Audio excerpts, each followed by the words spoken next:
సభలో తగ్గేదే లే. మంత్రులు, ఎమ్మెల్యేలు బలమైన వాదనలు వినిపించాలి. బారాస చెప్పేవి అసత్యాలని ఆధారాలతో ఎండగట్టాలి. అన్ని అంశాలపై సమగ్ర సమాచారంతో సిద్ధం కావాలి. సీఎం రేవంత్ రెడ్డి దిశానిర్దేశనం. అసెంబ్లీ సమావేశాలను ఈసారి అర్థవంతంగా నిర్వహించేటందుకు ముఖ్యమంత్రి రేవంత్ రెడ్డి కసరత్తు చేస్తున్నట్టు కనిపిస్తుంది. మొదటి రోజైతే అది సభలో స్పష్టంగా కనిపించింది.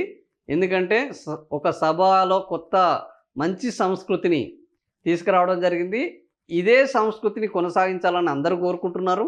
నిన్న జరిగిన సమావేశంలో కూడా సభలో అవతల వాళ్ళు ఏదన్నా ప్రతిపక్షం వాళ్ళు ఒక అంశాన్ని లేవడితే ఆ అంశాన్ని లేబట్టగానే వెంటనే మీరు చేశారా అని దాన్ని బుల్డోజ్ చేయకుండా వాళ్ళు ఏం చేశారు, మేమేం చేశాము, మీరు ఎక్కడ వైఫల్యం చెందారు, మేము ఎక్కడ దాన్ని సఫలం చేశాము, ఇట్లాంటి పక్కా జనాలకు వీళ్ళు మాట్లాడేది అర్థవంతంగా ఉన్నది, వీళ్ళు మాట్లాడే దాంట్లో ఆధారాలు ఉన్నాయి, ప్రభుత్వం చెప్పే వాదనలో పస ఉన్నది అనే విధంగా అసెంబ్లీ సమావేశాలను నిర్వహించాలి అని ముఖ్యమంత్రి రేవంత్ రెడ్డి మంత్రులతోటి, సలహాదారులతోటి, విప్పులతోటి, నాయకులతోటి సమావేశం నిర్వహించడం బాగానే ఉన్నది. మరి ఇది బయటకు వచ్చినంత గొప్పగా, ఇప్పుడు ఈడ చెప్తున్నంత గొప్పగా రేపు సభా సమావేశాలు జరుగుతాయా, లేదా నువ్వు అవునంటే మేము కాదంటాం, నువ్వు కాదంటే మేము అవునంటాం, లేదా మీరు చేయలేదంటే మీరే గత 10 ఏళ్ళు చేయలేదు అని ఒకరి తప్పులను ఒకరు ఎత్తి చూపడమే తప్ప అసలు ఏం చేయాలి అన్న దాని మీద ఒక కార్యాచరణను రూపొందించుకొని దానికి తగ్గట్టు జనం మనసులను గెలుచుకునే విధంగా ఈసారి అసెంబ్లీ సమావేశాలు నిర్వహిస్తారా లేదా చూడాలి. మరి ఈసారి అయితే ఏంది, కృష్ణా గోదావరి జలాల వినియోగం మీద ప్రధాన చర్చ జరగబోతుంది. ఆ తర్వాత కేంద్రం తెచ్చిన ఉపాధి జీరామ్జీ పథకం మీద, ఎందుకంటే కాంగ్రెస్ పార్టీ వ్యతిరేకంగా ఉన్నది కాబట్టి ఇక్కడ కాంగ్రెస్ ప్రభుత్వం ఉన్నది, దాన్ని ఈ సభలో చర్చించి దానికి వ్యతిరేకంగా ఒక తీర్మానం చేసి మహాత్మా గాంధీ పేరు తొలగించడం మీద ఒక తమ నిరసనను వ్యక్తం చేసే కార్యక్రమం కొనసాగే అవకాశం ఉన్నది, కేంద్రానికి పంపించే అవకాశం ఉన్నది. అదే దాంతోపాటు హిల్టు. సో ముఖ్యమంత్రి రేవంత్ రెడ్డి నాకు తెలిసి ఇది ఒక డ్రీమ్ ప్రాజెక్ట్. ఎందుకంటే భారతదేశంలోనే ఇంత పెద్ద ఎత్తున ఒక్క పాలసీలో స్కామ్ జరిగిన చరిత్ర ఇప్పటివరకు లేదు అని అనేక మంది చెప్తున్నారు. సో 6 లక్షలు 7 లక్షల కోట్ల స్కామ్ ఇది. పారిశ్రామికవేత్తల పేరు మీద ఆల్రెడీ బినామీలను తయారు చేసుకొని ఈ ఒక్క స్కామ్ చేస్తే రేవంత్ రెడ్డి ఇంకా దేన్ని ముట్టుకోవాల్సిన అవసరం లేదు, ఎక్కడ ఆమ్యమేళకు అలవాటు పడాల్సిన అవసరం లేదు, వచ్చే ఎన్నికలకు ఎవరిని కూడా ఫండింగ్ చేయమని అడగవలసిన అవసరం లేదు. ఒక్క హిల్ట్ పాలసీ తోటి ఒక్క జోల్ట్ అంటే ఒక్క ఉబికిన ఆయన దూకేయచ్చు.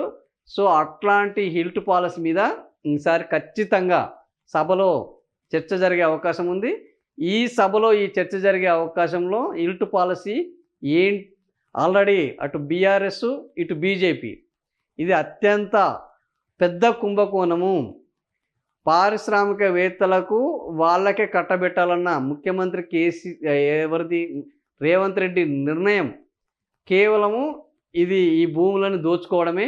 ఆ భూములను అక్కడ ఉన్న వాళ్లకు 30% మార్కెట్ రేట్లో కంటే, అంటే sub register value SRO value కంటే 30% వాల్యూకే వాళ్ళకు రిజిస్ట్రేషన్ చేయడం అనేది పెద్ద కుంభకోణం అని వీళ్ళు అంటున్నారు. అలా కాకుండా ఆ భూములను ప్రభుత్వం వద్దే ఉంచుకొని అక్కడ స్కూళ్ళు లేదా హాస్పిటల్స్ లేదంటే ఇందిరమ్మ ఇండ్లు కట్టాలి. భూములు లేవు ప్రభుత్వం దగ్గర. ఈ ప్రభుత్వం దగ్గర భూములు లేనప్పుడు కాయలాబడ్డ పరిశ్రమల నుంచి ఎవరైతే పరిశ్రమల కోసం భూములు తీసుకొని వాటిని నిర్వర్తించలేదో వాళ్ళ దగ్గర నుంచి భూములను వెనక్కి తీసుకునే హక్కు ప్రభుత్వానికి ఉన్నది. ఆ హక్కును సద్వినియోగం చేసుకోవాలి. ఆ వెనక్కి తీసుకున్న భూములను కూడా ప్రజా ప్రయోజనాలకు వాడాలి తప్ప ఈ పరిశ్రమలు పెడతామని పరిశ్రమలు పెట్టకుండా కాయలా పడేసి అటు ఉపాధి కల్పించకుండా ఇటు ప్రొడక్షన్ చేయకుండా ఇన్ని రోజులు నిరుపయోగంగా ఉంచిన ఈ పారిశ్రామికవేత్తలకు ఈ భూములను కట్టబెట్టొద్దు అనే ఈ ప్రతిపక్షాల యొక్క వాదనను ఈ అసెంబ్లీ సమావేశాల్లో ఎలాగో ఎందుకంటే రేవంత్ రెడ్డికి ఇది డ్రీమ్ ప్రాజెక్ట్ కాబట్టి వాళ్ళు ఎన్ని మాటలు మాట్లాడినా ఈ ఇల్టు పాలసీ పైన వాళ్ళు ముందటికే వెళ్ళే అవకాశం ఉన్నది. వీళ్ళు కోర్టులకు వెళ్ళడం తప్ప అసెంబ్లీ వేదికగా ఇల్టు పాలసీని అడ్డుకునే అవకాశం అయితే లేదు.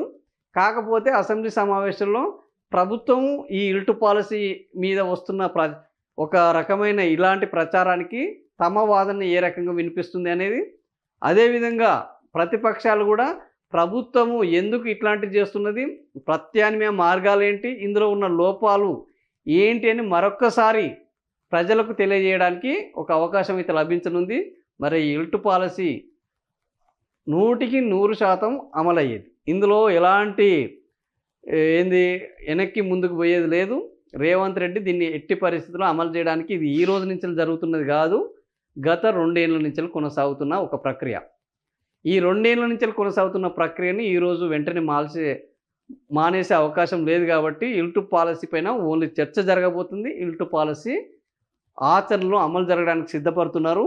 సో దానికి అసెంబ్లీలో కూడా మేము చర్చించి ముందరికి తీసుకెళ్ళాము అనే దానికి అసెంబ్లీని వాడుకోబోతున్నారు. సో రేవంత్ రెడ్డి తన ఫ్యూచర్ కమిషనరేట్ని, ఇల్టు పాలసీని, గతంలో తాను చెప్పినట్టు ఈ కేసీఆర్ గుర్తులను ఏవి లేకుండా చేస్తానన్న వాటిని ఒక్కొక్కటిగా చెరిపేసుకుంటూ వెళ్తున్నారు. ఒక్కొక్కటిగా తన ప్రాజెక్టులను పట్టాల మీదకి ఎక్కించుకుంటూ వెళ్తున్నారు. సో మరి వచ్చే 3 ఏళ్ల పాలనలో ఇంకెలాంటి సంస్కరణలు తీసుకొస్తారు, ఎలాంటి తన ప్రాజెక్టులను అమలు చేసుకునే పనులు చేస్తారో చూడాలి.